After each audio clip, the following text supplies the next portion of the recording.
जी बहू। सुमित्रा जी का बेटा था अमित और बहू का नाम था अमृता। सुमित्रा जी की बहू की बातें सुनकर ऐसा लगता था कि जैसे वो बहुत इंटेलिजेंट है, क्योंकि उससे कभी भी कोई भी सवाल पूछो फट से जवाब दे देती थी। अरे भाई, उसके जवाब से तो गूगल भी पीछे रह जाता था। और इसलिए कम से कम सुमित्रा जी के घर में तो किसी को भी गूगल की जरूरत ही नहीं पड़ती थी। जब भी घर में कोई बात चलती, कोई कुछ भी कहता, तो अमृता फट से कह देती, ये तो मेरे साथ भी हुआ था, मुझे इसके बारे में सब मालूम है।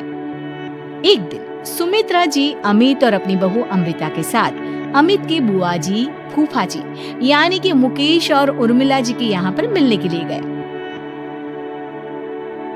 अरे बहुत अच्छा किया अमित बेटा, इतने दिनों के बाद आए हो तुम। हाँ सुमित्रा भाभी, कभी तो आ जाया करिए अपने बच्चों को लेकर। आपकी बहू के आने से तो हमारे घर में भी रौनक आ गई है। वो क्या है ना, अमित ऑफिस के काम में बहुत बिजी रहता है, इसलिए उसे तो वक्त ही नहीं मिल पाता। अच्छा, लगता है नौकरी काफी मुश्किल है अमित की। अरे नहीं फूफा जी, ऐसी कोई बात नहीं है। आप तो जानते हैं ना प्राइवेट जॉब में कितना काम होता है। अरे कोई समझे ना समझे, मुझे तो पता है प्राइवेट नौकरी में इतना काम करना पड़ता है कि इंसान की आफत आ जाती है। लेकिन बेटा, तुमने तो कभी जॉब की ही नहीं, तुम्हें कैसे पता? अरे जॉब नहीं की तो क्या हुआ मम्मी जी, सब जानती हूँ मैं। सबसे पहले ऑफिस में जाओ, वहाँ पर अपनी एंट्री डालो, उसके बाद दिन भर सिस्टम पर बैठकर काम करो। चारों तरफ कैमरे लगे होते हैं, आप अपनी नजर इधर की उधर नहीं कर सकते। उसके बाद दिन भर बॉस की चिक चिक सुनो वो अलग से। यही सब होता है, मुझे ना सब पता है। अरे बहू रानी तो काफी इंटेलिजेंट है, हर बात की खबर है इसको। थोड़ी देर बाद अब देखिए सुमित्रा भाभी, इतने दिनों के बाद आई हैं आप, खाना खाकर ही जाना, ऐसे तो मैं आपको जाने नहीं दूंगी। वैसे बुआ जी, खाने में क्या बनाया है? वो क्या है ना बेटा, आज तुम्हारी बुआ जी की तबीयत थोड़ी ठीक नहीं थी, इसलिए हमने सोचा कि जब तुम लोग यहाँ आ जाओगे तो बाहर से खाना मंगवा लेंगे और साथ में बैठकर खाएंगे। लेकिन बस प्रॉब्लम इतनी सी है कि मुझे बाहर से खाना ऑर्डर करना नहीं आता। सोचा जब अमित आएगा तो उसी को बोल दूंगी। अरे मुझे आता है ना, मैं कर देती हूँ ऑर्डर। बताइए क्या क्या मंगाना है आपको? इटालियन, कॉन्टिनेंटल, इंडियन, पंजाबी सब पता है मुझे। क्या बात है बहू, क्या घर में भी खाना रोज बाहर से ऑर्डर करती हो? अरे नहीं बुआ जी, ऐसी कोई बात नहीं है, बस मुझे ना सब पता है। कोई बात नहीं अमृता, मैं अपने फोन से ऑर्डर कर देता हूँ। क्या बात है, आजकल ऑनलाइन डिलीवरी पर कोई ऑफर नहीं चल रहा है, वरना काफी पैसे बच जाते हैं। कैसी बात करते हैं आमिर, मैं कह रही हूँ ना मुझे सब पता है। मुझे एक बहुत अच्छा ऑनलाइन डिलीवरी वाला मालूम है, जहाँ पर 50% ऑफ मिल जाएगा। और आज तो वैसे भी फ्राइडे है ना, फ्राइडे को तो उस पर 50-70% ऑफर मिलता ही मिलता है। क्या बात है, इसके बारे में तो मुझे पता ही नहीं था। अरे बेटा, जिस चीज के बारे में किसी को पता नहीं होता, हमारी बहू को पता होता है। एक काम कर, तू उसी को ऑर्डर करने दे। क्या बात है अमृता बेटा, तुम तो बहुत इंटेलिजेंट हो, सब कुछ जानती हो।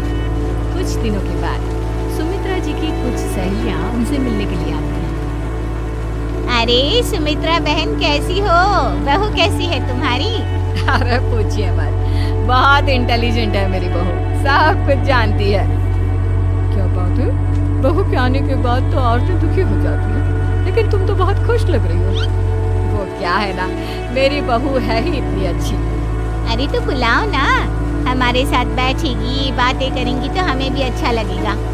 सुमित्रा जी अमृता को बाहर बुलाती हैं और उसके बाद सब लोग बातें करने लगते हैं। क्या बताऊं, कुछ दिनों से घुटनों में इतना दर्द हो रहा है कि चला भी नहीं जाता। अब बुढ़ापे में तो ये सब चलता ही रहता है, क्या कर सकते हैं। आंटी जी, आप योगा करिए, योगा और साथ में ना काले तिल खाया करिए, आपके घुटनों का दर्द भाग जाएगा। लेकिन तुमको ये सब कैसे पता बेटा? अरे मेरे भी घुटनों में दर्द होने लगा था, मैंने योगा किया और काले तिल के साथ गुड़ मिलाकर उनके लड्डू बनाकर खाए, एकदम ठीक हो गए मेरे पैर। अमृता, ये तुम क्या कह रही हो? इतनी कम उम्र में तुम्हारे पैरों में दर्द कैसे हो सकता है? अरे मम्मी जी सच कह रही हैं। एक बार अगर कोई ये नुस्खा अपना लेना बस मजा आ जाए। ठीक है बेटा, अगर तुम कहती हो तो मैं ये करके देखती हूँ। मुझे सब पता है आंटी जी, ये मेरे साथ हो चुका है, इसीलिए तो बता रही हूँ मैं आपको, ऐसे नहीं बताती किसी को। कुछ दिनों के बाद अमित अमृता को अपने दोस्तों के साथ घूमने के लिए ले जाता है। क्या यार, क्या जिंदगी हो गई है। सारा दिन ऑफिस का काम करते हैं, अपनी हेल्थ पर तो ध्यान ही नहीं दे सकते। अरे क्यों नहीं दे सकते अपनी हेल्थ पर ध्यान? सब दे सकते हैं, इंसान चाहे तो कुछ भी कर सकता है। क्या बात है भाभी, आप इतनी श्योरिटी के साथ कैसे कह सकती हैं? अरे आजकल ना एक से एक एप्लीकेशन है मार्केट में, और जानते हैं उसमें कुछ एक्सरसाइज तो ऐसी बताते हैं जिन्हें आप अपने ऑफिस में बैठे बैठे, मेरा मतलब लैपटॉप पर काम करते करते भी कर सकते हैं। तो ऐसी एक्सरसाइज के बारे में तो मुझे भी नहीं पता था, तुम्हें कैसे मालूम? अरे मुझे सब पता है, हर चीज की खबर रखती हूँ मैं, जानते हैं ना आप। लेकिन ऐसी कौन सी एप्लीकेशन है और ऐसी कौन सी एक्सरसाइज है भाभी? एक मिनट, मैं आपको अपने मोबाइल में दिखाती हूँ। अरे वाकई में भाभी तो सही कह रही है। देखो यार, इसमें कितनी अच्छी एक्सरसाइज दिखाई गई है। अपनी चेयर पर बैठे बैठे एक्सरसाइज भी कर लो, काम भी और हेल्थ भी। वाह भाभी वाह, मजा आ गया। लेकिन अमृता, तुम्हें इस बारे में कैसे पता? अब मेरे साथ जो चीज हो चुकी है उसके बारे में तो मुझे पता होगा ही ना अमित। मतलब तुम कब ऑफिस में काम करने गई जो तुमने ऑफिस करते करते एक्सरसाइज की? मैं जो किचन में काम करती हूँ अमित, घर के काम, वो किसी ऑफिस के काम से काम है क्या? बस मैं भी वो सब करते करते इनमें से कुछ एक्सरसाइज ट्राई कर लेती हूँ, इसलिए मुझे सब पता है। सही है यार, तुम तो बहुत इंटेलिजेंट हो। कुछ दिनों के बाद ये क्या है? एक दोस्त ने मेरे साथ एक मजाक किया है, लेकिन समझ में ही नहीं आ रहा। अरे बेटा, तो अमृता से पूछ लेना, उसके पास कोई ना कोई जवाब जरूर होगा।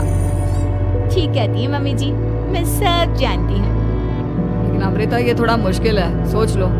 मेरे लिए कुछ भी मुश्किल नहीं, दुनिया की कोई भी पहेली हो मैं चुटकी में सॉल्व कर लेती हूँ। अच्छा ठीक है, देखो मेरे दोस्त ने मुझे एक खाली पेपर दिया है और कहा है कि इस पर उसने मेरे लिए कुछ मैसेज लिखा है। अब एक बात बताओ यार, खाली पेपर पर, I mean, जिस पर कुछ भी नहीं लिखा हुआ, उसे मैं कैसे पढ़कर बताऊं? अरे बस इतनी सी बात, इसे तो मैं चुटकियों में सॉल्व कर दूंगी अमित। लेकिन कैसे बहू, इस पेपर पर तो वाकई में कुछ नहीं लिखा हुआ, एकदम खाली पेपर है, कैसे क्या पढ़ोगी तुम? अमित, एक छोटा सा काम करो, जल्दी से एक मोमबत्ती लेकर आओ। अरे बहू, पेपर में आग लगाने का इरादा है क्या? नहीं मम्मी जी, इस पेपर पर अमित के दोस्त का लिखा हुआ मैसेज पढ़ने का इरादा है। अमित कैंडल लेकर आता है। अब ना बस इस पेपर को धीरे धीरे कैंडल के ऊपर घुमाते रहो, देखना 2 ही मिनट में मैसेज आपकी आंखों के सामने होगा। अच्छा ठीक है, मैं ऐसा करके देखता हूँ। 2 मिनट के बाद अरे वाकई में इस पर तो अक्षर बनने लगे, लेकिन ये हुआ कैसे? अरे अमृता, तुम्हें कैसे पता? बहुत सिंपल है मम्मी जी, अमित के दोस्त ने नींबू के रस से मैसेज लिखकर उसे सुखा दिया। आप अगर मैसेज पढ़ना हो ना तो पेपर को आग के सामने ले जाओ और लेटर्स अपने आप उभर कर आ जाते हैं। वाह बहू, लेकिन तुम ये सब कैसे जानती हो? अरे मम्मी जी, जब मैं छोटी थी ना तो अपनी सहेलियों के साथ ऐसे ही गेम खेला करती थी। ये तो मेरे साथ कितनी बार हो चुका है, मुझे सब पता है। थैंक यू यार अमृता, तुम्हारी वजह से हमें कुछ भी सोचने की जरूरत ही नहीं पड़ती, तुम सब कुछ बता देती हो। कुछ दिनों के बाद सुमित्रा जी को अमृता के प्रेग्नेंट होने की खुशखबरी मिलती है और सुमित्रा जी अमृता को डॉक्टर के यहाँ लेकर जाती है।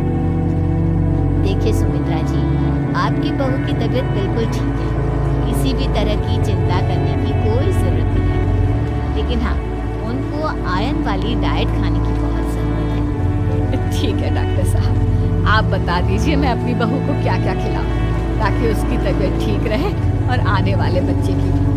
अरे मम्मी जी, इस पे डॉक्टर से पूछने की क्या जरूरत है? किशमिश है, अनार है, पालक है, ये सब खाना चाहिए, आयरन का लेवल बिल्कुल बराबर रहता है। अरे वाह, आपकी बहू तो सब कुछ पहले से ही जानती है। ये तो बहुत अच्छी बात है। देखो आयरन के साथ तुम्हें कैल्शियम भी खाना होगा। जानती हूँ मैं, अगर आयरन की खाली सप्लीमेंट लेते हैं और कैल्शियम नहीं लेते तो बॉडी उसे अच्छे से एब्जॉर्ब नहीं कर पाती। सब पता है मुझे। बहू ये भी मालूम है? हाँ मम्मी जी, आप तो जानती है ना, मुझे सब पता है। आपकी बहू की बातें सुनकर अच्छा लग रहा है। मुझे ऐसी बहुत कम लड़कियां मिलती हैं जिन्हें इतनी नॉलेज होती है, सारे सवालों के जवाब देती है। और हमारे इंडिया में तो वैसे भी हालात बहुत खराब है। बिल्कुल ठीक कह रहे हैं आप डॉक्टर साहब, लेकिन मैं उन लड़कियों की तरह नहीं हूँ। बहुत ख्याल रखती हूँ मैं हर चीज़ का। और जानती हैं आप, हमारे घर में तो किसी को किसी चीज़ के बारे में गूगल करने की जरूरत ही नहीं पड़ती। बिल्कुल ठीक कह रही है अमृता। अरे कुछ भी पूछ लो, इसे सब पता होता है। अरे वाह, तुम तो बड़ी कमाल की लड़की हो। चलो ये तो बहुत अच्छी बात है, लेकिन फिर भी डॉक्टर की सलाह पर पूरा ध्यान देना चाहिए। वैसे क्या चाहिए तुम्हें, बेटा या बेटी? अरे डॉक्टर साहब, कुछ भी हो जाए, बस बच्चा अच्छे से हो जाना चाहिए। मुझे तो दोनों में से किसी से कोई भी परेशानी नहीं। और सुमित्रा जी आप? डॉक्टर मैडम, मुझे तो लड़के और लड़की में कभी भेद करने की आदत ही नहीं है। होता है या पोती, मेरे लिए तो दोनों एक बराबर है। सुनकर अच्छा लगा। वैसे आप जानती हैं, हमारे यहाँ पर तो लोगों को बड़ी बेचैनी रहती है ये जानने की कि पेट में लड़का है या लड़की, लेकिन विदेशों में ऐसा नहीं होता। हाँ, वहाँ पर तो सब कुछ पहले से ही बता देते हैं ना। ये भी कोई बात हुई भला? लेकिन तुम्हें कैसे पता कि वहाँ पर सब कुछ पहले ही बता देते हैं? अच्छा हाँ, तुम तो सब कुछ पहले से ही जानती हो ना। तुम्हारे साथ तो सब कुछ पहले से ही हो चुका होता है। नहीं मम्मी जी, ये तो मेरे साथ पहली बार हो रहा है, इसलिए मैं ये डायलॉग नहीं बोल सकती। अमृता की बात सुनकर सुमित्रा और डॉक्टर दोनों हंसने लगते हैं।